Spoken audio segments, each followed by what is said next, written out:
Top 3 ways to gain weight the healthy way.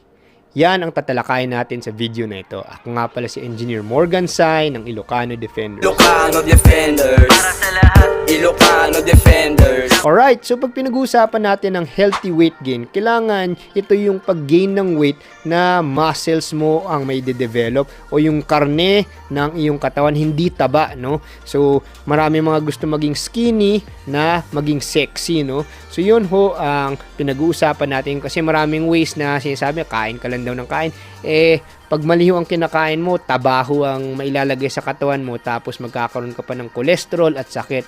Hindi ho maganda ang epekto nun. So, kung gusto mo maging sexy, macho, ito ang top 3 ways. Number 3 is get healthy calories, no? So, yung mga healthy calories, yun yung mga tulad mga nuts, seed toppings, mga cheese, healthy side dishes, mga sunflower seeds, fruits, mga whole grains, and wheat toast, no? So, yung pag-add ng healthy calories ay pag-select mo nung tamang pagkain na healthy.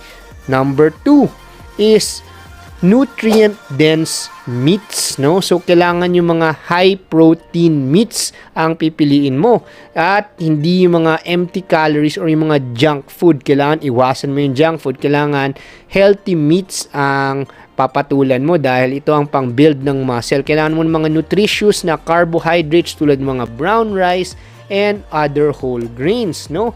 So, kailangan ma-ensure na yung katawan mo is receiving the right nourishment as possible. So, avoid fried food, avoid fried meat. Kailangan yung mga steam meat or yung mga grilled meat. Yan ang ng main recommendation sa protein. Usually yung mga chicken breast. Yan na ang pinakasikat sa high protein. And the number 1 way to gain weight the healthy way.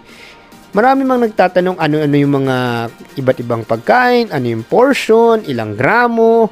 Ngayon, medyo komplikadong science to, no? Unless siguro talagang lumalaban ka para sa Olympics or bodybuilding.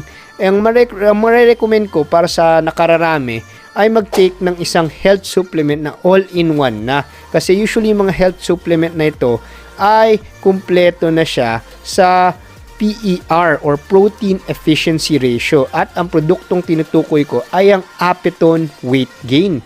Kapag nag-take ka nito ng 40 to 50 grams bawat serving 2 to 3 times a day, mapapansin mo na ang lakas na ng katawan mo, talagang muscle mo na develop, kahit babae ka, biglang naging firm at sexy ka, na kahit hindi ka masyado nagwo-workout, kung skinny ka, biglang magiging sexy ka, no? Within 60 days, marami na mga testimonials ang produktong Apeton Weight Gain. Galing ito sa France, kaya ito ay talagang clinically proven na siya sa pag-gain ng weight without side effects. Kasi marami mga ibang health supplements na okay din naman. Pero syempre, kung hindi ko na-review or hindi natin na-review, yung iba masyadong mabilis. Kaya pag masyadong mabilis, yung mga overnight na naging macho, within 3 days, ganyan, problema dun, kidney problem eh. Yung Apeton Weight Gain, zero side effects yan.